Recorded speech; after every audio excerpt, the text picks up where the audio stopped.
Love and work. Work and love, that's all there is.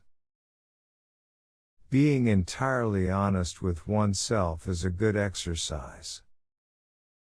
I cannot think of any need in childhood as strong as the need for a father's protection. The goal of all life is death.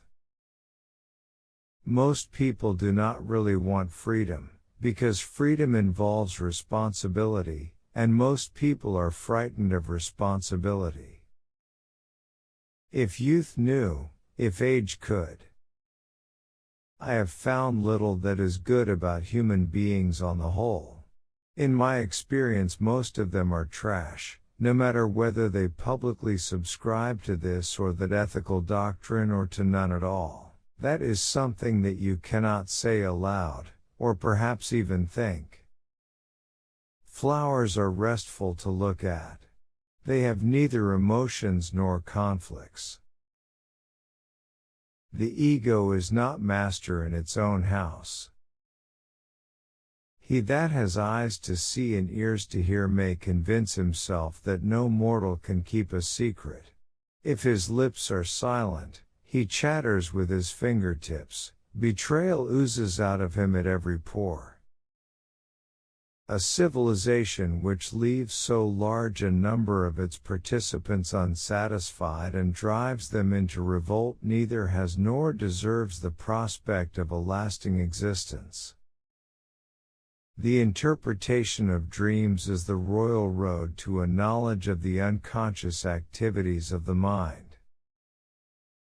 Love and work are the cornerstones of our humanness.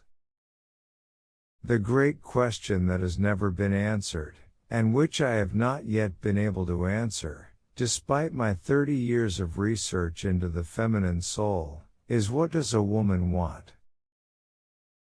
The mind is like an iceberg, it floats with 1/7 of its bulk above water.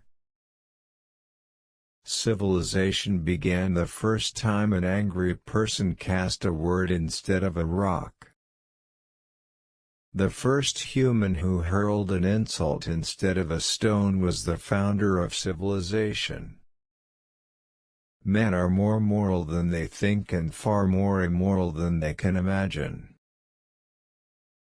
Every normal person, in fact, is only normal on the average.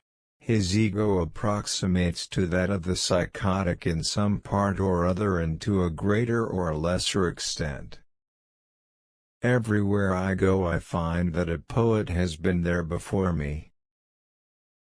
If a man has been his mother's undisputed darling, he retains throughout life the triumphant feeling, the confidence in success, which not seldom brings actual success along with it. A man should not strive to eliminate his complexes but to get into accord with them. They are legitimately what directs his conduct in the world. Men are strong so long as they represent a strong idea. They become powerless when they oppose it. The voice of the intellect is a soft one, but it does not rest until it has gained a hearing. The tendency to aggression is an innate, independent, instinctual disposition in man. It constitutes the powerful obstacle to culture.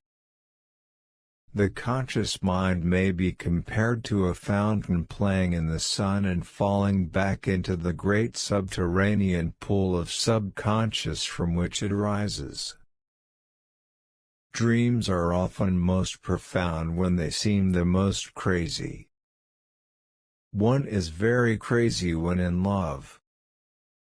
Children are completely egoistic, they feel their needs intensely and strive ruthlessly to satisfy them.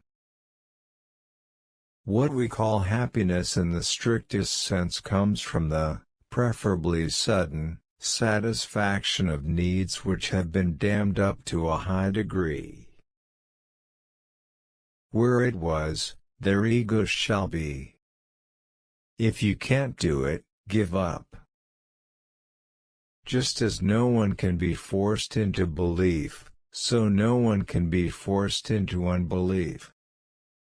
Neurosis is the inability to tolerate ambiguity. What a distressing contrast there is between the radiant intelligence of the child and the feeble mentality of the average adult.